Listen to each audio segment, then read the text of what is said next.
Good afternoon, everybody. I've got some good news, and I've got some pretty sad news. First, the sad news.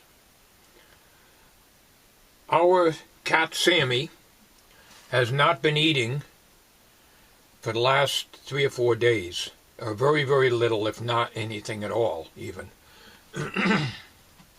And he's died. This has happened before, and he might have got into something.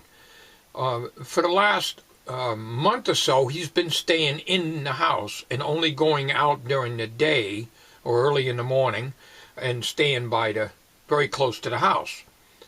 So I don't think he got into anything this time, but I took him to the vet yesterday, and they did a blood study on him. He's not running a fever,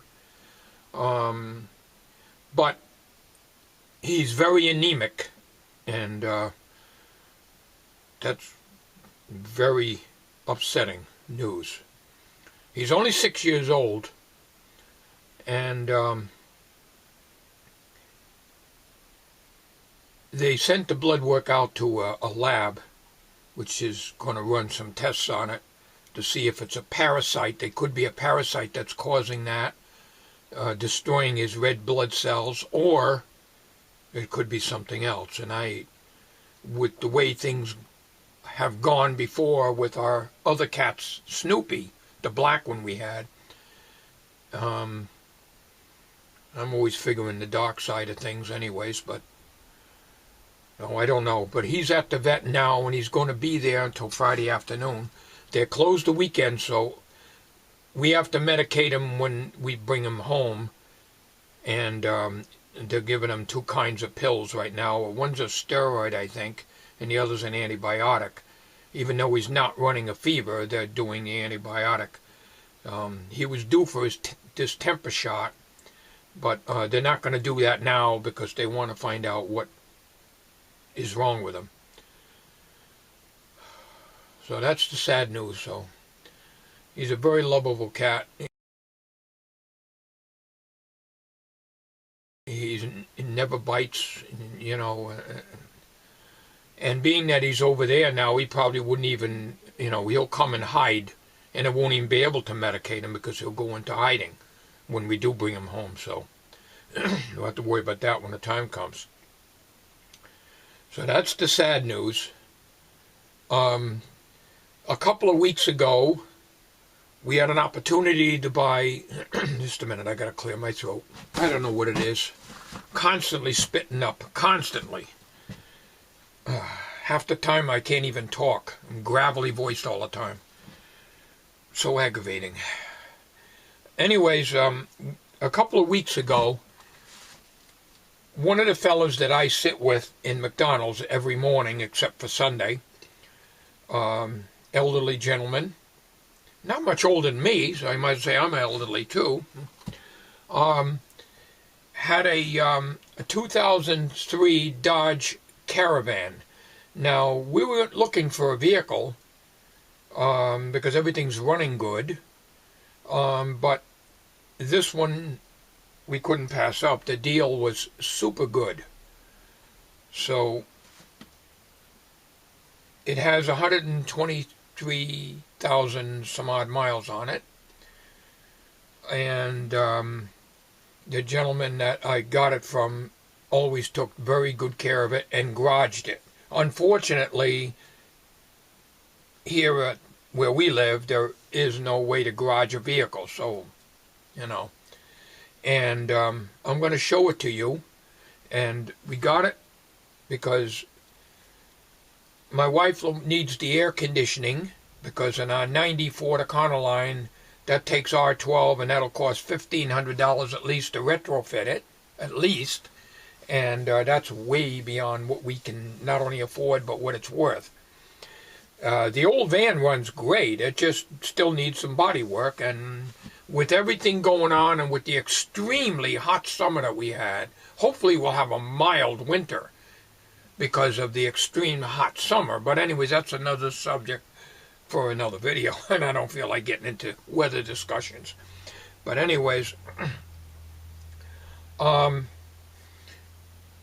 the deal was too good to pass up, and it financially was, kind of hard to purchase it, but we decided to do it, and so it runs great. My wife is driving it, but like you're getting used to going from a big vehicle, full-size van, as you're familiar with the 90 Econoline, which 99% of the time my wife drives, to a minivan is a big change for her anyways. And so she's got to get used to driving a vehicle that is more confining for her. I don't have too much of a problem driving it because I've been used to driving the truck. So I want to show you the van in a minute here, but I want to just show you that we spent 3.5 hours at the motor vehicle department. Could have been a lot worse, and 3 of those hours we were sitting down, so it wasn't that bad. In the state of Connecticut, and that's probably that way in other motor vehicles too, you go in, you got to wait in a line, and that was about a half an hour. Then you get up there and you have all your papers ready, and your papers signed, and your bill of sale and everything else. And we had to have a total of 3 transactions done. We had to register the new vehicle, and then we had to, the van and the truck, we decided that we're not going to get rid of them because they run good. And when I need to use a truck, I don't want to get rid of the truck. Other than a very grabby clutch, it's had a clutch job done on it a couple of years ago, and that only held up for about a month, but it started shaking like hell when you take off and when you back up and everything. Otherwise, the truck runs great. So we decided to keep it, and we just stored the truck temporarily at a good friend of ours, and then we can swap vehicles out. When I need the truck, we'll just put one of the other 2 vehicles over there. So anyways, the motor vehicle was a half an hour. Then you had 3 hours wait in the line, and everything went good. We got it registered, and we had to get our names changed over because the truck was in my wife's name, and it's standard, and she can't drive it. So if I kicked the bucket, she couldn't even sell it. So we had to get it into my name and her name. In other words, William or Sandra, and that's the way that had to be done. So all 3 vehicles are registered that way. But anyways, that's the good news as far as the vehicles. And we are very happy with the vehicle, and my throat is getting bad again. And anything I hate is to keep clearing my throat, but I'm sorry if I have to do that a lot of times. It's just the way it is. I don't know. Constant, So anyways, I'm going to go show you the new vehicle now. Okay. It's in excellent shape. And the gentleman that had it was a non-smoker and a careful driver, not one of these people that come up to a stop sign or a red light, racing and slam on their brakes. So it has AC. I don't have the key with me. A cassette and a CD player combination, air conditioned, of course, and 123,675 miles. So we put on about 100 miles since we had it. It's got a trip gauge here. You just push that and it gives you the miles, but I didn't set it. I didn't know how to use this, so it's only got 70.1 miles on it because I had to look in the book to see how to use that. Anyways, and the headlights are a regular switch here, and airbags, passenger airbags. Which I've always feared that's all plastic there. If that does come out, you're going to get injured. Take a look at the back here. The seats are like brand new.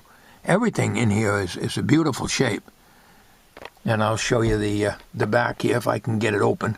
Okay, on the back, other than a little ding here, which he backed into something in the garage, I guess. And over on the right fender, there's some scuffs. He pointed all this out to me, so I can probably get one of them little pencils or something to match the color up. It doesn't even feel deep. It's like it might even be buffed out. I don't know. And I had the oil changed, and I bought an air filter at Walmart and put it in. And according to the book, there's supposed to be an air conditioner air filter underneath the glove compartment, but this model doesn't have it, even though the book, I got the owner's manual, the book says that there is one, but there isn't. I guess some Caravans have them and some don't.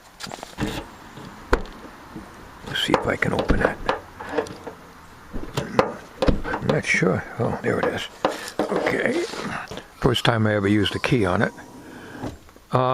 He told me, the fellow I bought it from told me that in the wintertime these things get, you know, you got to watch it. It comes down on you a little bit. So that's understandable. I guess these can be replaced, no problem. Don't look like a big deal. The spare tire is, you release your thing out of here and you get your jack out of here, and you use the jack handle. You pop this cover and you get the jack, and the tire is up underneath the vehicle, right under here. Now, other than the very end, there's a tiny bit of rust over at the very end. I was under this vehicle when I got it, and I always do whenever I get another vehicle. There's absolutely no rust other than the very, very end where the shackles are, just a little bit of rust, and I sprayed some oil in there. So, of course, it makes a big difference when you have a garage to keep things in. Everything's so nice and smooth here.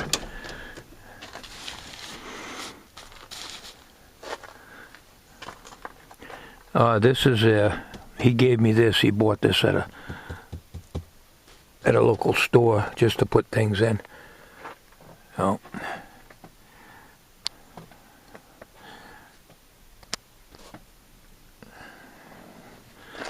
So I just thought I'd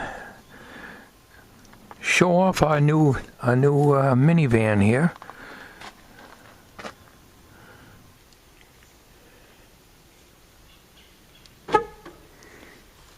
I don't much care for these car alarm horns because they're so common that most people just ignore them when they go off. But anyways, that is what it has. I'm still getting used to the controls and stuff because I drive it more than my wife, because my wife only goes out like once or twice a week.